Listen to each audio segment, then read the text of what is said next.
Well, welcome back. As many of you will be continuing to quietly finish dinner and there'll be clearings and all that kind of stuff, by all means, please continue. But this is a good time to stop and thank our conference and awards dinner sponsors. But before I do, I've got to go off script for just a second.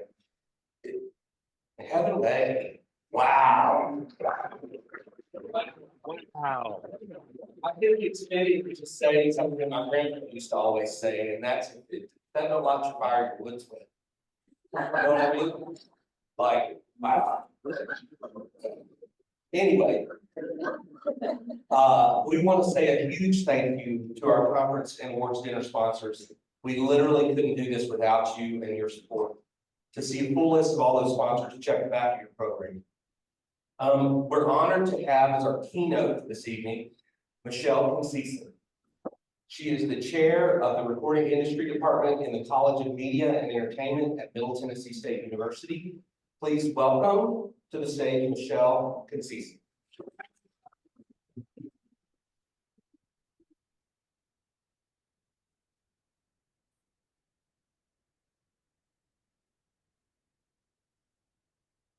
Thank you.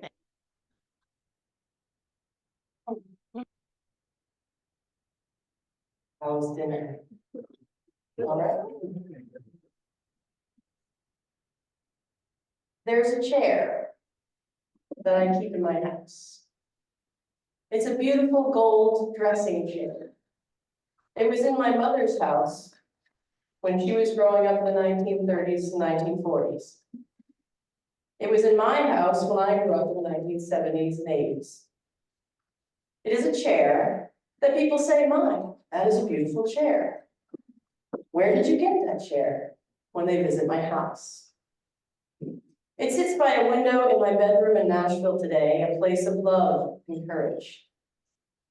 When I lived across town, it sat at the top of the stairs where I hosted many traveling musicians, some of the most courageous people that I know.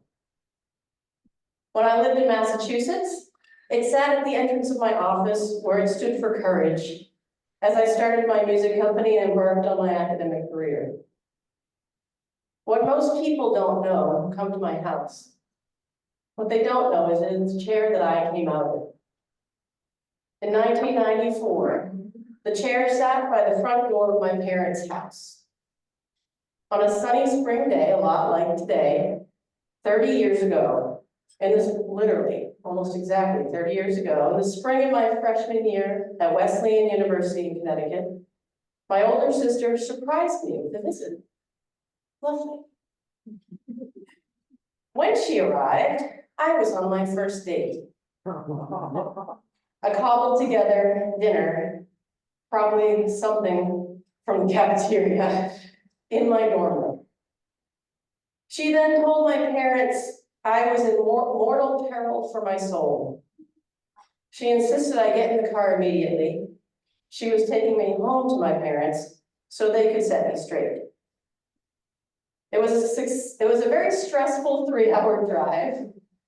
It felt like years. I did not know if I was gay, but it seemed likely.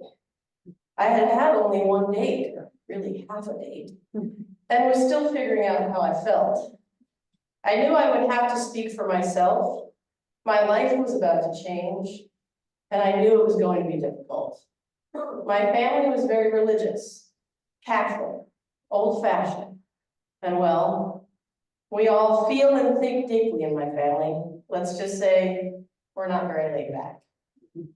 And anyone who knows me now, I might be fun, but I'm not that laid back. When I got to the house, I got no further than the front door. I took one step inside and sat in that chair. My parents asked me directly if I was gay. I thought of all the answers I could tell them and the repercussions that could occur. And then I told them my truth. I said, I don't know. I think I am, but I don't know yet. I knew this gray area answer might be the most painful one for all of us in terms of what would come next. If I said, yes, I am, we would face that fact. If I said no, it would only prolong the pain, breed half honesty in our relationship, and patch a wound that would need to be reopened again. And as I feared, saying I don't know, unfortunately became an invitation to my parents to rehabilitate me, to change me, to win me over from evil and save me from damnation. They could not understand the beauty of the process that I was in, the friends that I had made, and how important a milestone this was. What ensued in the years that followed was distressing, life-altering, at times traumatic, at times celebratory, and it informed who I am today. With the time we have here, I will spare you the details of what came right after that. But to summarize, there were church therapists, some of whom were compassionate. There were countless arguments, some very abusive. There was disruption and reckoning of my own privilege. I left school for a time and had many decisions to make that would affect my future and my relationship with my family. I made them with care. Friends gave me good advice, friends gave me bad advice. Mentors gave me good advice, mentors gave me bad advice. They all cared about me, but I had to think for myself. My parents weren't wealthy, so it was not like they were going to be able to pay for my college anyway, but they declared that they would no longer support my education if I was gay. For me at that time, that was less about money and more about the support network. But it became very quickly it became clear to me how much education really means to me. And if you can't tell, education still means a whole lot to me today. I fought to get back in school as quickly as I could. I knew if I stayed out long, that would have its own inertia, and I feared I would not go back. I applied to transfer to 2 schools, one close to home, one far away. Tufts University was the neighborhood my parents grew up in, and I knew it would feel familiar and trustworthy to them. University of California at Berkeley would be my departure, my freedom, my flight. Well, when I got into Tufts, I knew it was right. I withdrew my application to Berkeley. I knew if there was any chance at a relationship with my parents, Tufts being familiar to them might be just the thing they needed, and I didn't want to send them any sort of message that I had given up on them. I'm not saying I was flawless in execution. Months of fighting and working triple shifts to save for college left me exhausted and depressed. While I was trying to prove to my parents that I was still the same person, the person they knew, their Michelle, in some ways I wasn't anymore. I was in survival mode. It was disorienting, and it was hard to see possibilities the future could hold. Still, I had to believe it could get better. I had to stand strong. Stand strong. Whatever that meant, on any given day, I would do it. When I think about standing strong, I think about sitting in that chair in my parents' living room and thinking fast. I think about feeling every single ounce of everything I had to feel in order to honor the most important relationships in my life. I think about the reflection it takes to be honest with myself and others. Most of all, I think about the importance of the commitment I made to myself to take care of myself and nurture my future. When I think about standing strong, I think there is no one way to do it. There's only our individual way. When I think about standing strong, I know for me that means not giving up on others, even when it hurts to believe in them.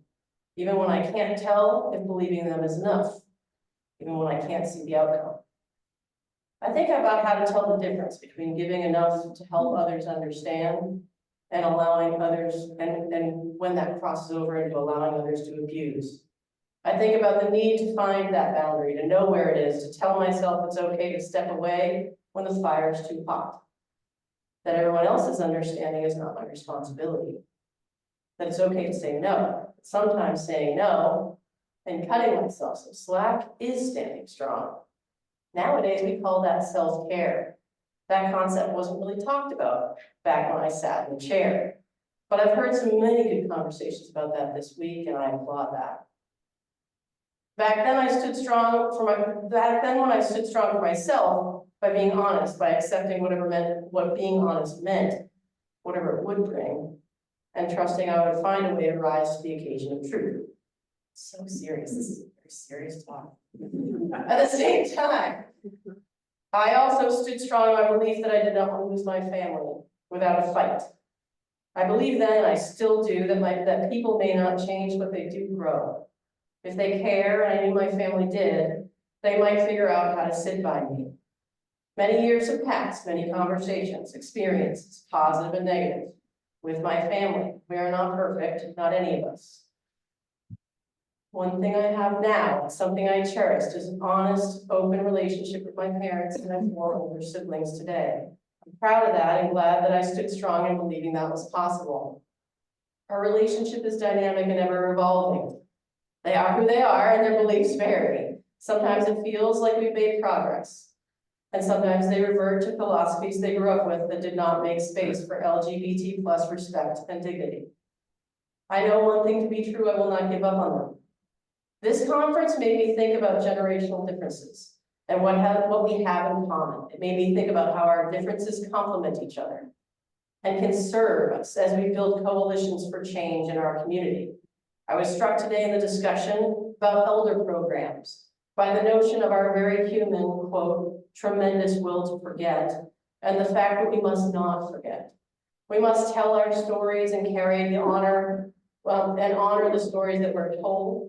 It made me think about the importance of our general attitude and disposition toward the work that needs to be done to continue to make progress to better the lives of LGBT plus people on college campuses in Tennessee and beyond. I learned about the concept of skepticism toward the progress narrative. I'm really chewing on that one since I heard it the other day, and I will continue to. This conference has changed my life a little bit every year.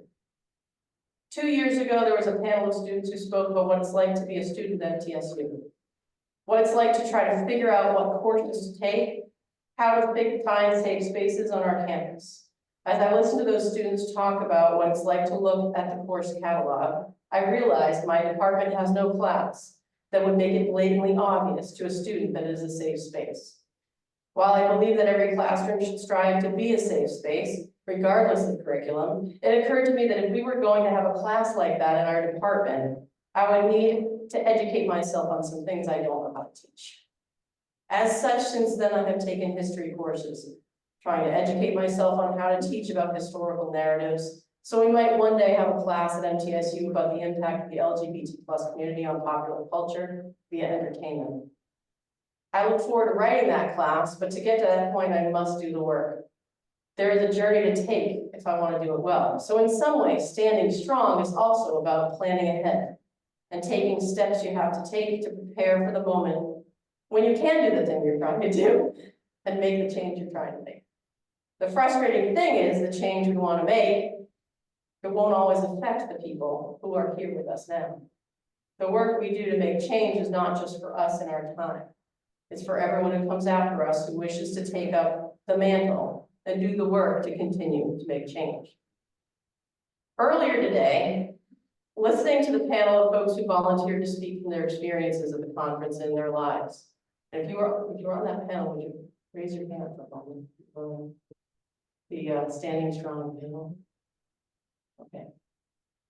I'll take it back.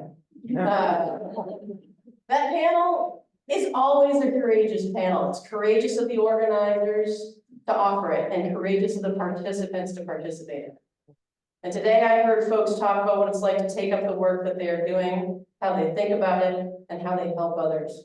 It highlighted for me what we all need to do to make it possible for people to continue to take up the work in the future and what was done before us. When I think about change in public life and policy and legislation and the makeup of the body of government that makes laws that affect our lives, it does not feel different from the work that I've had to do with my family.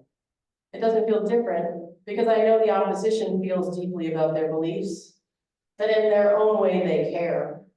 They think with certainty that they know what is right, and so do we. And we stand strong. As we stand strong, they also strive to do the same. The only thing we have between us that could possibly make change in our time is love and honesty.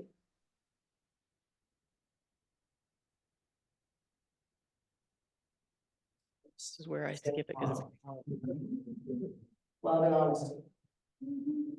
I want to thank you, Will Langston, for the courage and perseverance you've shown this year and every year. For your commitment speaking with love and honesty. For your commitment to our community and the gift that is this conference. I want to thank folks from all the colleges who've come here to celebrate with us, to learn with us, and to build the solidarity we all need to do the work we do when we're not together here. I hope you'll consider me your friend. I want to thank the speakers at this event, everyone who's been honored in the past years and spoken in this moment, and everyone who will.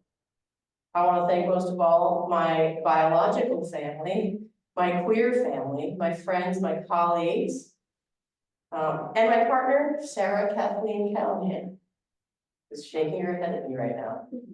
And our amazing kid who couldn't be here tonight. Both give me the gift of an opportunity to build a new family. Our family also feels and thinks pretty deeply, by the way. Thank you for making a home with me, Katie, and for supporting me on this journey, this wild adventure that we're on.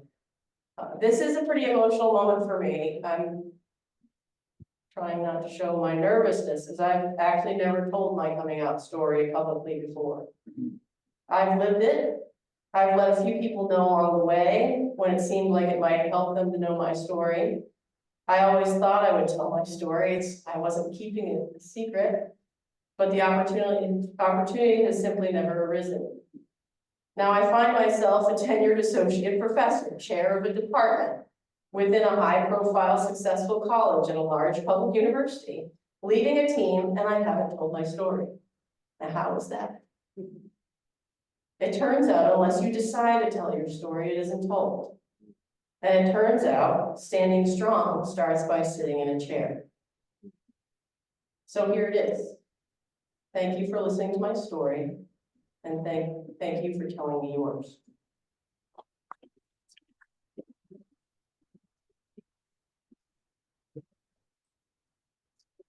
Royal Hills,